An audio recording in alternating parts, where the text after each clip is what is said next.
Welcome back to DBC. Today we are continuing with restoring Sanctuary, and we hop into the real meat of the book with chapter 3, which is about, we're beginning the sections on the Sanctuary commitments, first of which is growth and change. Isn't that the whole point? Is their little subtitle. In this chapter, we'll talk about and learn about the biggest barrier to change, which is reenactment, specifically reenactment of past trauma. And the authors say here that unless we really understand reenactment, true trauma-informed care will remain illusory, that we need to understand this concept. And we begin with that, with this sort of model of, as a human, before anything else, we attach specifically to other people. Research of mirror neuron systems has shown that our brain produces full simulations of the experience of, for example, physical pain in another person. And it's not as a private experience in our brain, but as a shared one. So this forms the basis of empathy and compassion and the connectedness of our emotions with each other. And so the idea here is that habits are formed and repeat themselves unconsciously in people. And most of our lives revolve around reenacting habitual behavior. Like, we don't think about every time you get ready or you put your keys in the car to go somewhere, right? And the model of a habit that we use here is cue, routine, reward. Some cue in the environment, the routine is the actual habit that gives us some reward or some benefit, which is why we do it. And stress makes habits even more invulnerable to change by propelling us to do the same thing over and over, whether it works or not. And change is so difficult because it inevitably involves loss, which is a difficult thing, and because of that connection that we have is sort of fundamental to our beings from the youngest age. Commitment to growth and change and trauma-informed practice in our institutions. So traumatic reenactment, which I mentioned just a minute ago, Freud had a term, repetition compulsion. And this is like the ways in which a person deliberately places him or herself in distressing situations, which then automatically creates a repetition of an old experience while the person remains oblivious to the patterns that are related to the past, but instead feels as though it's all happening for the first time in the moment. Way back from Freud. The idea of traumatic reenactment is defined here, again, they do a great job defining things, is the lingering behavioral enactment and automatic repetition of the traumatic past. It's usually unconscious in that the reenacting person normally makes no connection between the present and the past. Why do people do this? Great question.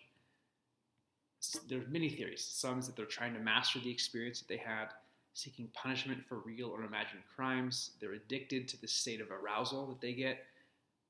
It's inducing pain to facilitate the avoidance of memories. And some other possible answers are disrupted attachment, when the people who were supposed to respond to your distress, especially at a young age, did not do so, then you can't directly ask for help. Instead, you request help in indirect ways, often doing things that become labeled as symptoms or problems. And this is thought of as we have a need, and this is a strategy, and the strategies escalate if the need is not met. Fear conditioning is another possible answer for why people reenact trauma. And this is generally what we call a trigger, is a cue for some behavioral sequence. Again, some cue, sequence, reward that originated from the context of something very frightening or even life-threatening. State-dependent learning, really interesting here. This occurs when what is learned in one state of mind, or while on a drug even, appears to be lost or forgotten until we're back in that state of mind. The addictive potential of arousal is another answer here.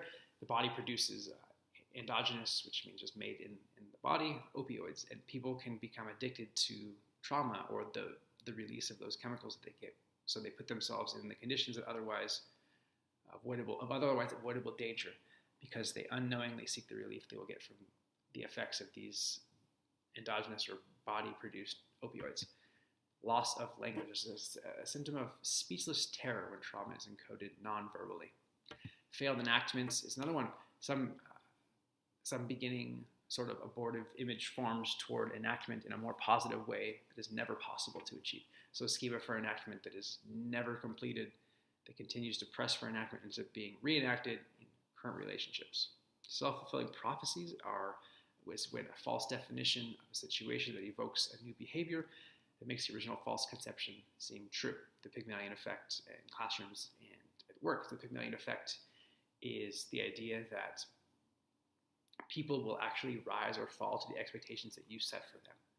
So when teachers are told that a certain kid is a troublemaker or not smart, they will have lower expectations, and those expectations are never explicitly communicated, but they are implicitly and unconsciously communicated through nonverbal and verbal interactions, and the students do less well.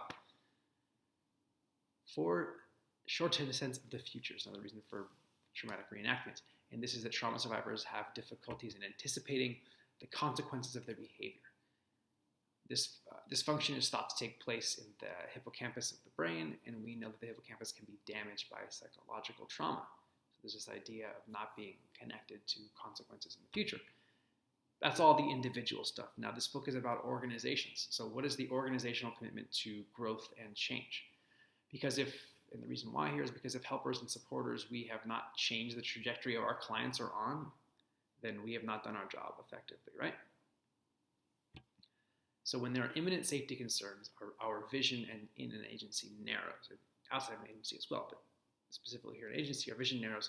Conversations focus on how to make sure no one gets hurt, and there's a lot that goes into this. I've seen it happen. And then as opposed to making sure no one gets hurt, as opposed to like, hey, how are we making sure that everyone grows, changes, and learns? So we reenact the patterns that people have always used in dealing with a particular client. So, and in doing so, we do not discuss or explore what is possible, but instead stick with what appears to be safe. The commitment to growth and change is being able to recognize patterns of reenactment as they may manifest in self-fulfilling prophecies, for example. The objective is to intervene in these situations before they occur and to identify patterns of traumatic reenactment that trap staff members and clients in repetitive cycles of adversity, right? In order to successfully re-script reenactment, which is the goal, we need to be constantly creative and innovative. This requires staff working as a team, not as individuals. We'll get back to that re-scripting in a second. So recognizing reenactment first, as we meet problem behaviors with age-old responses like coercion, isolation, and punishment, the established pattern of reenactment is replayed, and the groove that this person has connected in their brain, to use like a record metaphor, which is already worn into the brain, is dug even deeper. And the idea here is that things will change when we change things. It's sort of a little mantra we can use. So re-scripting reenactment. And there's a great story here. So the idea is that the goofiest, most outlandish thing may just be the thing that changes the traumatic reenactment pattern. And so this is in NLP and other stuff. This is called a pattern interrupter, interrupting the pattern. So clients have these situations. There's a story, the God Bless America story. There's an acute psychiatric ward where there's a readmission of a client who had been super violent and harmed a lot of staff physically. He comes back, and all the staff is already expecting the same thing. Fast forward to a few days in, and the clients barricaded themselves behind their bed, and they have like a weapon of some sort, a piece of metal, and they're ready for a standoff, and the same thing's going to happen. So 3 people come in. There's like the muscle security guard. There's someone with their medication, and then there's just another employee. And as they enter the room, they all start on cue singing God Bless America, like something totally random, interrupting the pattern the client has. And the client relaxed, loosened up, and took their medicine without any physical or other resistance. Great story. There's several pages and maybe a whole chapter missing here about re-scripting reenactment. They don't talk about why specifically that worked and what do you do moving forward. Do you then address that situation or what? It's a great, super powerful point, but they leave it so shortly. Work on that, guys, for the next edition. Anyways, implications from all this for growth and change leadership. So it can be easier to talk about change that our clients need to make than the changes that we need to make and the conditions that we can set up for the desired changes to occur. So labeling our clients as resistant or avoidant does not address what we are or are not doing.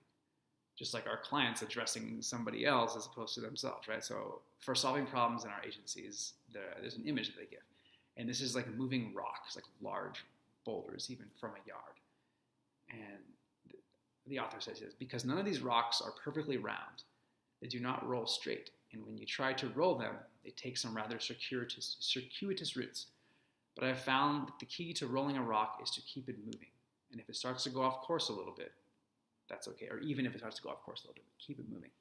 Okay, now we're going to talk about, just last before we finish, is the Sanctuary Toolkit for the specific commitment, growth, and change. And there's 4 things. So there's this idea of a reenactment triangle. So that in all reenactment, there's sort of 3 sides of the triangle. There is the victim, the rescuer, and the persecutor. And we can look at how we are acting in that. And I think everybody's individual disposition will tend to locate themselves naturally in one of those, and just to be aware of that and to step away from all that. Another tool is the green flag and red flag reviews. And a red flag meeting or review occurs after an incident of aggression, injury, increased AWOLs, or physical holds and managements of people. And the point is to respond collectively before it becomes bigger, to learn, and then to plan of how to do this. And this can be initiated by anybody, from the janitor to the clients to the person who works directly to executives or directors. And the point of a healthy organization is that anyone can initiate this if the organization is working well and democratically, which is the next video we're going to talk about. Green flag review, on the other hand, focuses on notable successes or achievements and how it was obtained, which is great, because we tend to focus on like the problems, and the kids that aren't, or the clients that aren't creating any noise, they can be overlooked if there are many other fires going on. 2 more things. The L in self that we spoke about last time. So L is for loss, so assessing organizational loss. And this is that issues surrounding loss need to be a part of every clinical and management meeting, which is just to address the normalness and to process it as staff.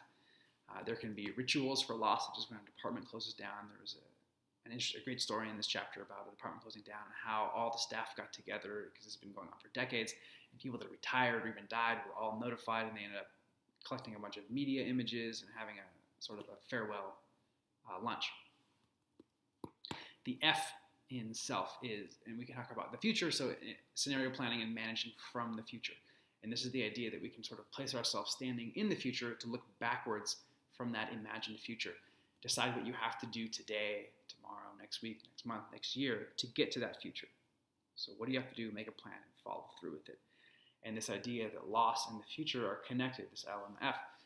Whenever you observe change not happening in an agency or any situation, we can ask, am I or are we getting caught in a reenactment? And the answer will more often than not be yes.